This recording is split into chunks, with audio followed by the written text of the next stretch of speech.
Welcome back. US President Donald Trump is reportedly considering plans to put out a vaccine before it has been fully tested. Such a move could boost his chances of re-election in November's presidential election. But the top US virus expert has warned against rushing out a COVID-19 vaccine before it has been proven to be safe and effective. Speaking to Reuters news agency, Dr. Anthony Fauci also said doing so could hurt the development of other COVID-19 vaccines. Democrats accuse the US president of being prepared to endanger American lives for political gain. The Financial Times reported that the Trump administration was exploring granting emergency use authorization to a vaccine currently under development by the University of Oxford and drug manufacturer AstraZeneca. Some 10,000 people have volunteered for trials of the drug, but US agencies require trials involving 30,000 people for a vaccine to be authorized. The US has suffered more confirmed cases and deaths from COVID-19 than any other country. According to the Johns Hopkins University, it has recorded more than 5.7 million infections and over 177,000 deaths so far. The Archaeological and Historical Society, AHS, is calling on local authorities to consider the establishment of a national museum. A spokesperson says, as it currently stands, St. Lucia has a fair chance of losing many historical artifacts and documents simply because there is no place for them to be properly kept. As explained by spokesperson of the Archaeological and Historical Society, Laurence Jomeau-Japierre, a developing mold infestation at the National Archives continues to pose a threat to the artifacts and historical documents stored at the facility. He says many artifacts are already in deplorable condition, chucked away in a storage room where they cannot be properly maintained, and a leak in the roof of the building resulting in the development of mold has brought things to a head. Japierre says it is time for authorities to pay greater respect to St. Lucia's impressive collection of historical artifacts by establishing a national museum. Today we have a number of artifacts in boxes at the National Archives. That should not be.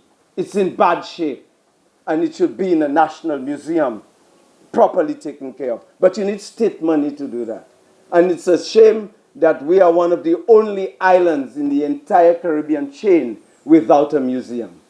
So these are the things that are crucial. These are the constraints under which we, the conservationists, the National Trust, the Archaeological and Historical Society, the FRC, all the guardians, the gatekeepers of our heritage, these are the constraints. Not only is it contaminating the Archaeological and Historical Society's artifacts or documents, it's also molding and entering into the national records. Even the archives roof is leaking as we speak. So you see where we are in conservation. You see where we are in our heritage. It's not only a trust problem. It's a national problem. He says it is worrying that the powers that be may just wait until it is too late for the issue to become relevant. Japierre believes that the time to act as a people is now. Enough attention is not paid for observed for the protection of our heritage. And it's a sad day in the 20th century, where as a St. Lucian who've traveled the world and the globe, been to every continent except the Arctic and the Antarctic, that I can stand there in this beautiful land of mine and say to you that our specimens, our archives, all of that is in bad shape because lack of funding. We don't address things when they should be addressed and at one time. It's an endemic problem, and we need to address it in the 21st century, collectively and individually. As a people, we need to come together. In a visit to the National Archives to assess Japierre's claims, Hot 7 TV confirmed the following. Though the National Archives roofing was refurbished in recent years, much of the original structure still remains and is in poor condition. Representatives of the National Archives further confirmed the presence of leaks in the structure. And the artifacts, which are currently under the jurisdiction of the Archaeological and Historical Society, are currently being held in a storage room at the VG site. The artifacts, many of which are made of clay and stone, prove to be very resilient to the developing mold situation. However, the issue appears to be spreading to an adjacent storage room which houses national documents. These documents have already been implicated by the mold and water damage. Jacka Wooding, Hot 7 News. On the 12th of April 2020, the government of St. Lucia, in conjunction with the National Community Foundation, NCF, undertook a national telethon and received overwhelming support from the private sector and the wider public. Local musicians, singers, announcers, and numerous volunteers lent their talent to the cause. These funds are to be used for the express purpose of benefiting frontline workers and affected citizens to provide personal protective equipment, PPEs, food, and other necessities. Proposals for donations are hereby invited under these guidelines. Eligible beneficiaries with proof of identity or validation, and that includes frontline workers, people who care for the homeless, poor and vulnerable, self-employed people resuming their trade like beach vendors, water-based operators, representative bodies, councils and associations, and churches and faith-based organizations.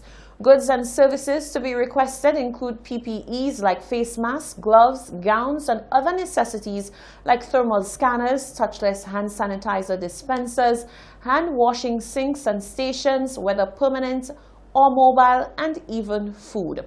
Requests will be considered in the order in which they are received until the funds are exhausted. The banana sector continues to benefit from financial and technical support from the Republic of China on Taiwan. The details in this report.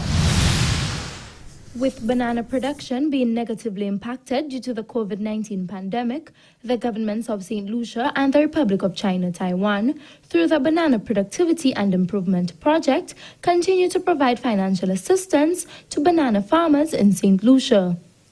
The BPIP entails a full slate of projects and initiatives in the areas of pest control, education, and sensitization, among others, geared towards bringing banana production to an optimum level.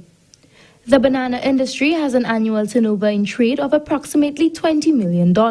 Permanent Secretary in the Ministry of Agriculture, Fisheries, Physical Planning, Natural Resources and Cooperatives, Barrymore Felicia, highlighted the importance of the BPIP to the banana industry in St. Lucia. This project is about sustainable livelihoods and the impact on them. And with that project, what we have been able to do is provide income to those farmers and ensure there's an avenue of income.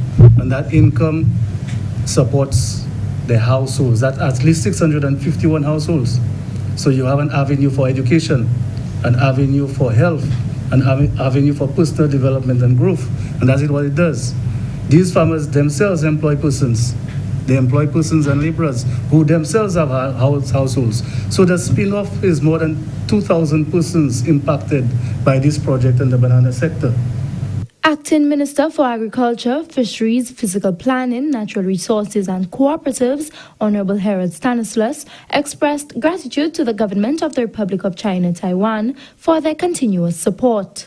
The ICDF came to our rescue and funded a restoration program, which included 1. Support for replanting of bananas, weed control, black Sikatoka control, plant nutrition, construction of 47 pack houses for the farmers, 15 eating areas, 50 toilets, supplied 130 safety and protective gear, 1,000 record-keeping books, and 120 washing trays. These, Ambassador, are a few of the many successes and achievements for the past 2.5 years under the BPIP project.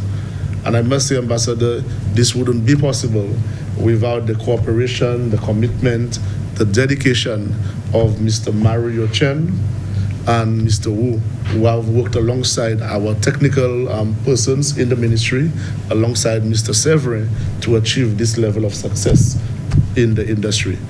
Ambassador of the Republic of China Taiwan to St. Lucia, His Excellency Peter Chen, reaffirmed Taiwan's commitment to providing assistance to banana farmers in St. Lucia. As the global society suffers from economic devastation caused by the COVID-19, food security has become even more pressing issue.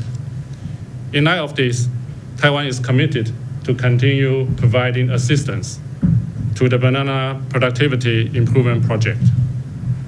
By implementing the PBIP project, the government of St. Lucia and Taiwan also joined hands to achieve the United Nations Sustainable Development Goals, which states that double the agricultural productivity and income of small-scale food producers through productive resources and inputs, knowledge, financial services, markets, and opportunities.